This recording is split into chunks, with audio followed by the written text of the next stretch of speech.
네, 안녕하십니까. 코웨이의 노영주라고 합니다.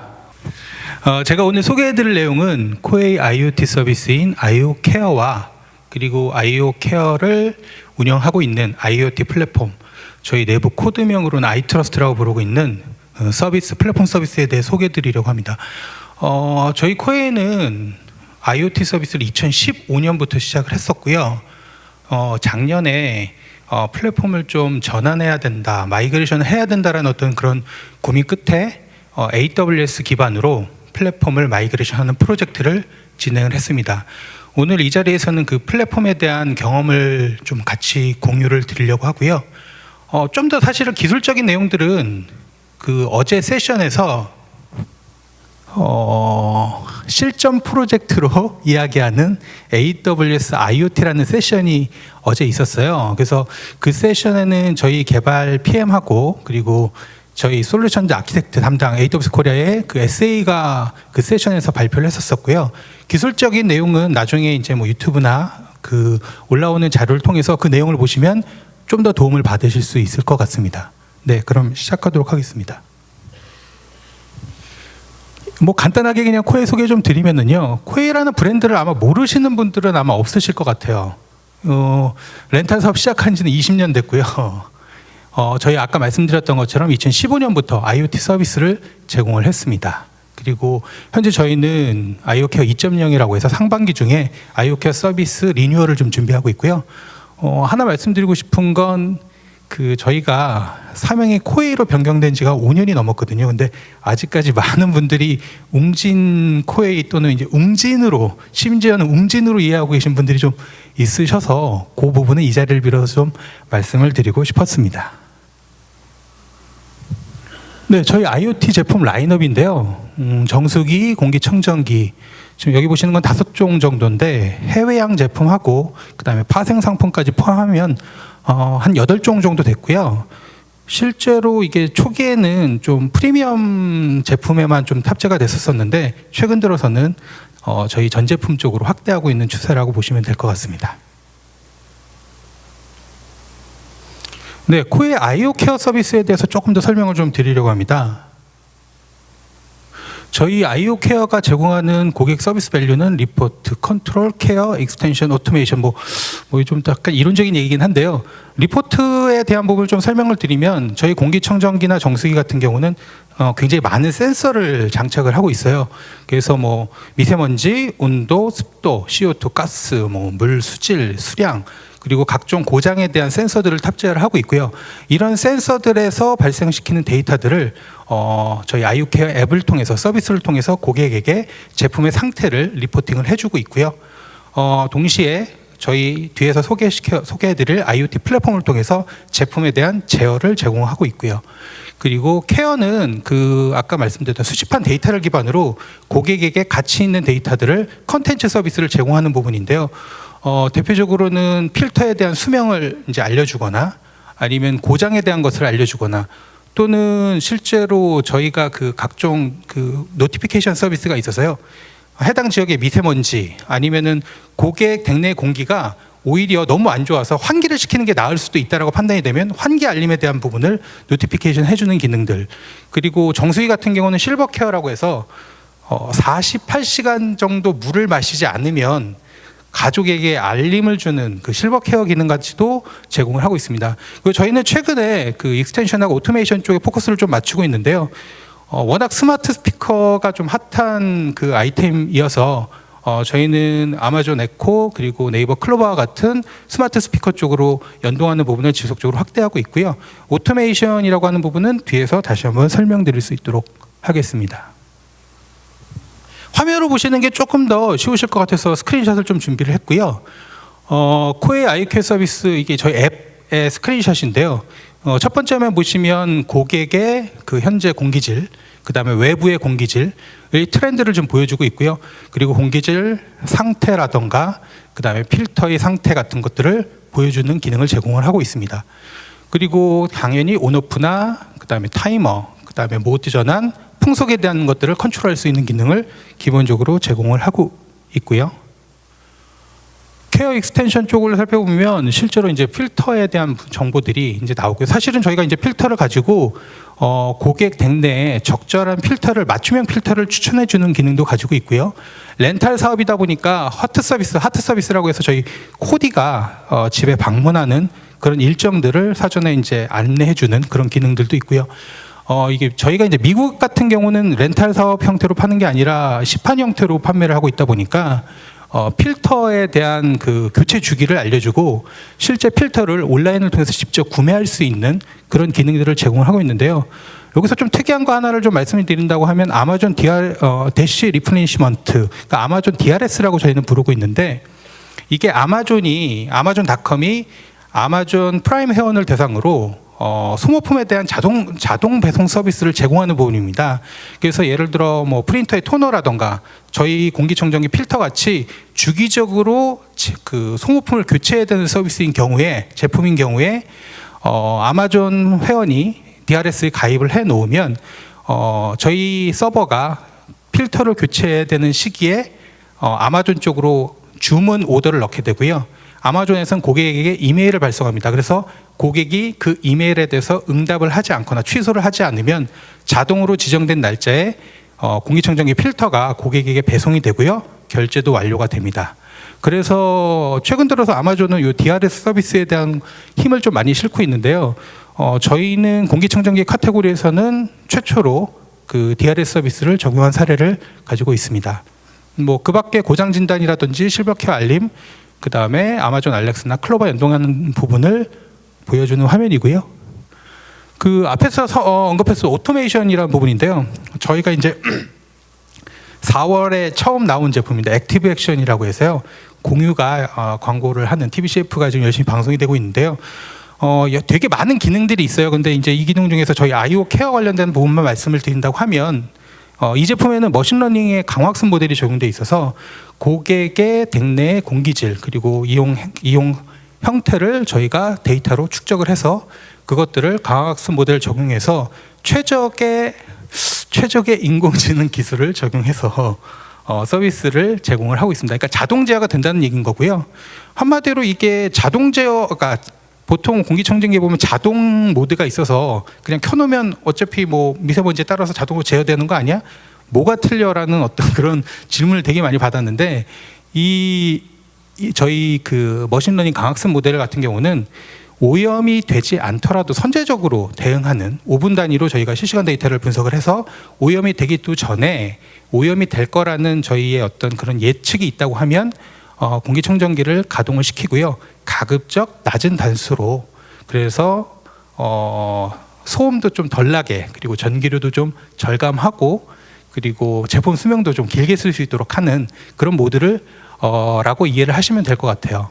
저희는 이 부분에 대해서 좀 최근 들어서 저희 그 유관부서에서는 굉장히 많은 그 연구를 좀 진행하고 있고 향후에는 이제 전 제품에 탑재하는 부분도 고려하고 있는 상태입니다. 네, 뭐 블라블라 설명을 드렸습니다만 결국은 저희 IO 케어가 지향하는 부분은 아까 말씀드렸던 저희가 굉장히 많은 데이터를 쌓고 있습니다. 이 데이터를 기반으로 이제 뒤에서 설명드릴 플랫폼을 기반으로 한 인텔리전스 오브 라이프 케어 서비스를 지향을 하고 있습니다. 그런 부분들에서 저희 IoT 플랫폼이 어떻게 구성되어 있는지에 대해서 설명드릴 수 있도록 하겠습니다. 네, 코웨이 IoT 서비스의 구성도를 간략하게 좀 말씀을 드리면요. 중앙에 있는 코웨이 IoT 플랫폼, 저희 코드명 아이트러스트라고 부르고 있는데 이게 있고요. 앞단에는 제품들, 그 다음에 어플리케이션, 스마트 스피커, 그 다음에 뒷단에는 저희 데이터 분석 플랫폼, ERP, 그리고 서드파티 IoT 플랫폼들이 서로 이렇게 연동되어 있다고 보시면 될 것 같고요. 아까도 말씀드렸던 것처럼 저희가 2015년에 서비스 사업을 시작했고 그 전까지는 패키징된 솔루션 기반으로 IoT 플랫폼을 구축을 해서 사용을 하다가 작년에 약 5개월의 그 시간을 들여서 AWS 기반, AWS IoT 기반의 IoT 플랫폼으로 마이그레이션을 완료를 했습니다. 잘 쓰고 있었던 플랫폼을 굳이 왜 변경을 했느냐에 대한 부분인데요. 사실 이전에 쓰던 플랫폼이 뭔가 치명적인 문제가 있지는 않았었습니다. 근데 그럼에도 불구하고 저희한테는 몇 가지 이제 당면 과제가 있었는데요. 첫 번째로는 글로벌 대응입니다. 저희 제품이 현재 국내에서도 많이 판매가 되고 있습니다만 말레이시아나 태국과 같은 동남아시아 그리고 미국, 일본, 뭐 중국과 같이 이렇게 글로벌한 쪽에서 제품이 판매가 많이 되고 있고요. 그 제품들이 이전까지는 넌 IoT, 그러니까 IoT가 아닌 제품들 중심으로 판매가 진행되고 있다가 작년부터 이제 IoT 제품들에 대한 요구가 좀 많아지면서 그 IoT 제품을 지원할 수 있는 IoT 서비스를 제공해야 되지 않느냐라는 요구가 있었습니다. 그래서 그런 글로벌 제품 지원에 대한 대응을 하기에는 기존 플랫폼에 약간 좀 문제가 있다라는 판단이 첫 번째였고요. 두 번째는 그 패키징된 솔루션 형태이다 보니까 저희가 뭔가 커스텀하거나 하는데 좀 어려움이 있었고요. 아무래도 솔루션 사업자의 지속적인 서포트를 받을 수밖에 없는 그런 한계점들이 좀 있었다라는 부분에서 개발 내재화를 추진하고자 하는 목적이 있었고요. 세 번째는 그 와중에 또 비용을 좀 절감해야 된다라는 어떤 그런 미션을 받고 저희가 플랫폼 전환에 대한 고민을 좀 하게 되었습니다. 또한 저희가 가지고 있는 뭐 특수성이라고 표현했습니다. 약간 한계는 좀 있습니다. 저희가 전통적인 제조업 기반의 그 회사다 보니까 이런 온라인 플랫폼을 개발하기 위한 개발 리소스가 좀 아무래도 뭐 부족한 상황이고요.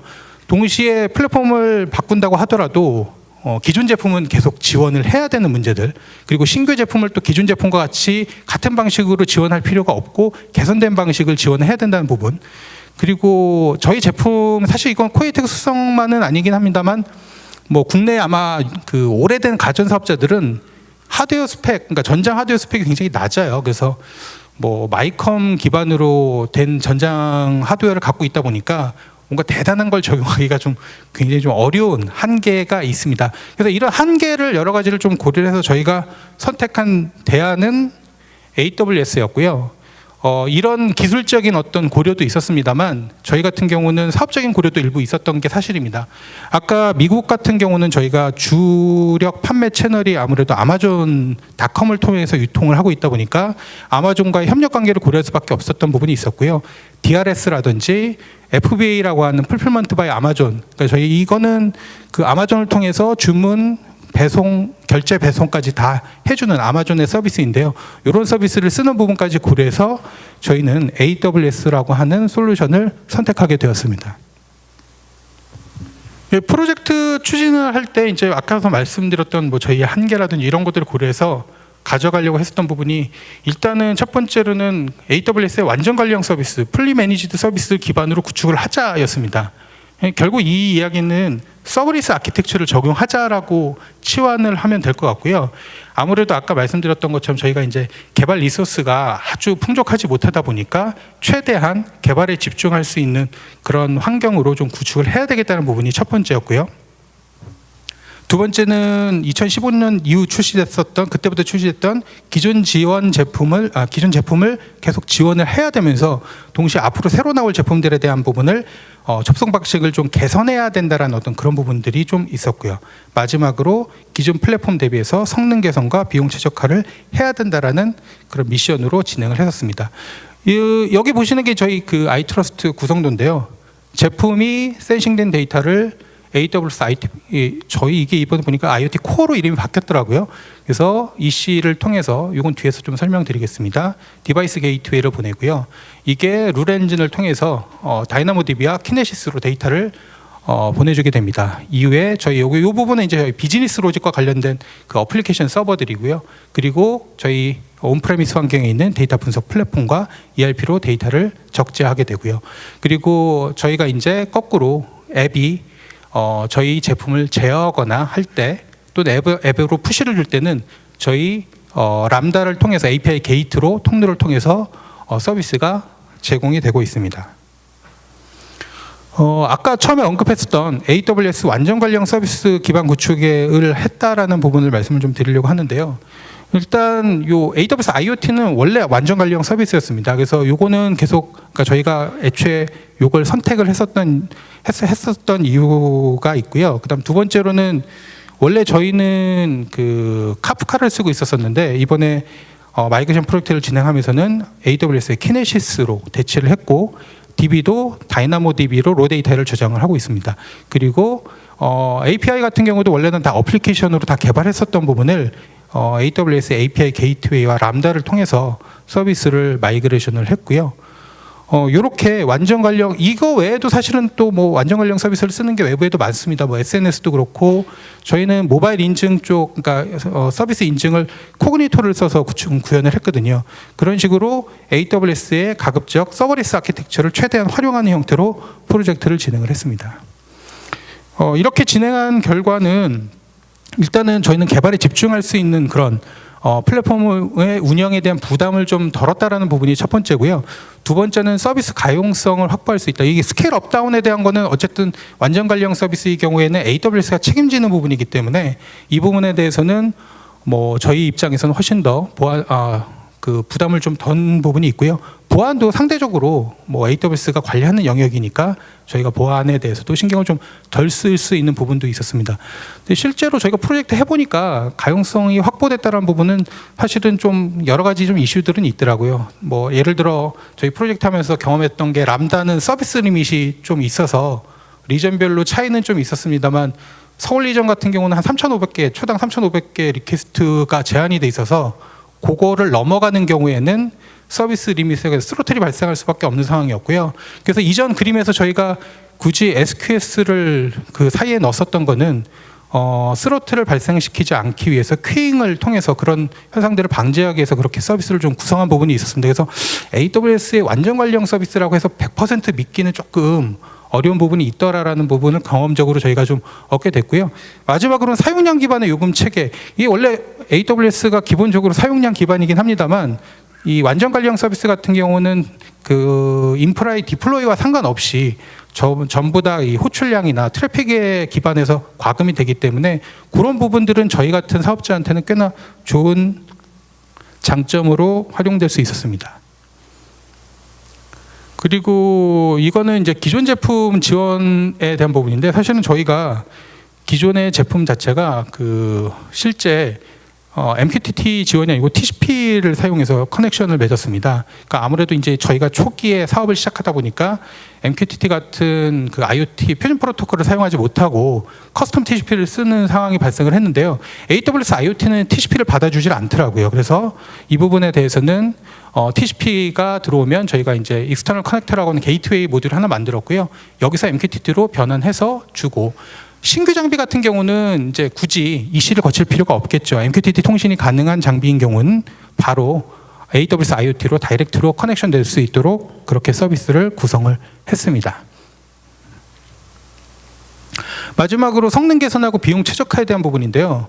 앞단에 아까 말씀드렸던 익스터널 게이트웨이, 익스터널 커넥터 게이트웨이 같은 경우는 사실은 이전에 저희가 썼던 솔루션 패키지도 퍼블릭 클라우드 위에는 올라가 있었어요. 근데 오토 스케일링 같은 것들이 제공되지 않았었기 때문에 사실은 스케일업에 대한 어떤 그런 리스크는 갖고 있었었는데 AWS 전환하면서 해당 부분에 대해서는 오토 스케일링을 적용을 했고, 그 다음에 연간 인프라 운영 비용 같은 경우는 이게 아직 운영한 지 1년이 안 됐기 때문에 애플 투 애플 비교로 정확하게 이제 말씀을 드리긴 어렵습니다. 에스티메이션으로 한 60% 정도 그 전 플랫폼 대비해서 비용이 절감될 수 있지 않을까라고 기대를 좀 하고 있습니다. 그리고 마지막으로는 이게 저희가 노력 안 해도 AWS가 지속적으로 가격 인하하는 부분이 있더라고요. 그래서 작년 11월에 AWS IoT가 가격 인하가 한 차례 있었었고요. 그 다음에 EC2 인스턴스에 대한 부분도 가격이 계속 조정되고 있고요. 성능 개선 같은 경우는 저희가 경험적으로 람다를 쓸 때 자바를 올렸을 때 이 그 콜드 스타트 할 때 이 메모리 로드 이슈가 있어서 이거를 노드로 좀 바꿔야 되는 고민을 좀 막 하고 있는데 그 와중에 이제 AWS에서 80% 성능 개선을 했다라는 얘기를 듣고 테스트해 보니까 노드만큼은 아니지만 어쨌든 저희가 충분히 감내할 만한 수준으로 성능 개선된 부분이 있었습니다. 그래서 프로젝트 하나를 안 해도 되는 그런 상황이 좀 됐었던 경험이 있고요. 그다음 지속적으로 신규 서비스에 대한 부분이 출시되고 있는 부분들이 있습니다. 그러니까 이게 저희가 이 프로젝트를 진행하는 게 작년 하반기였는데 작년 AWS 리인벤트 때 AWS IoT 관련된 신규 프로덕트가 굉장히 많이 나왔어요. 그래서 저희는 시작할 시점에 그 프로덕트들, 뭐 예를 들어 디바이스 매니지먼트나 디바이스 디펜더나 어넬럭티스 같은 것들이 있었으면 저희가 사실은 비즈니스 로직 쪽에 실제 개발했어야 될 것들을 상당 부분 줄일 수 있는 영역들이 있었음에도 불구하고 이제 지금 이제 나왔으니까 그 부분들은 지금 적용하기는 좀 어려웠고요. 어쨌든 AWS는 계속 지속적으로 그런 부분들이 나오고 있더라라는 걸 저희가 경험적으로 획득을 했습니다.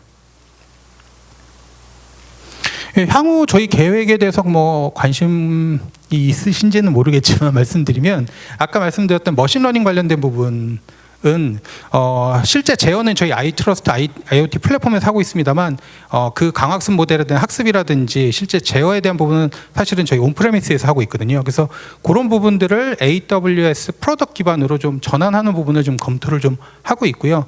데이터 분석 플랫폼도 마찬가지로 지금 현재 저희 온프레미스 환경에 있는데 AWS로 옮길 수 있는지, 옮길 수 있다면 비용이 적절한지 그런 부분에 대한 것들을 좀 검토해서 가능하다고 하면 플랫폼을 좀 구축하려고 하고 있고요. 아까 말씀드렸던 신규 프로덕트들 아직 뭐 나온 것도 있고 발표된 것도 있고 그다음에 아직 뭐 실제 발표만 됐지 서비스 리전에 아직 안 나온 것들이 있긴 있는데 그런 신규 서비스를 통해서 좀 더 서버리스 아키텍처를 확대하는 쪽으로 좀 진행할 계획을 가지고 있습니다. 네, 여기까지 발표였고요. 정리를 좀 해서 말씀을 드리면 이 AWS IoT를 가지고 저희가 프로젝트를 해보니까 이게 뭐 이걸로 모든 최적의 솔루션이라고 얘기하기에는 조금 어렵습니다. 아직까지 개선해야 될 점들도 많고요. 부족한 부분들도 있는데 저희의 경험상 저희 같은 전통적인 제조업 기반의 회사가 적은 개발 리소스를 가지고 단기간 내에 IoT 서비스를 구축해야 된다라는 어떤 그런 고민을 갖고 있다고 하면 현 시점에서는 저희 판단으로는 현재는 최선의 선택이 아닐까 그렇게 생각을 좀 했습니다. 이상으로 발표를 마치겠습니다. 감사합니다.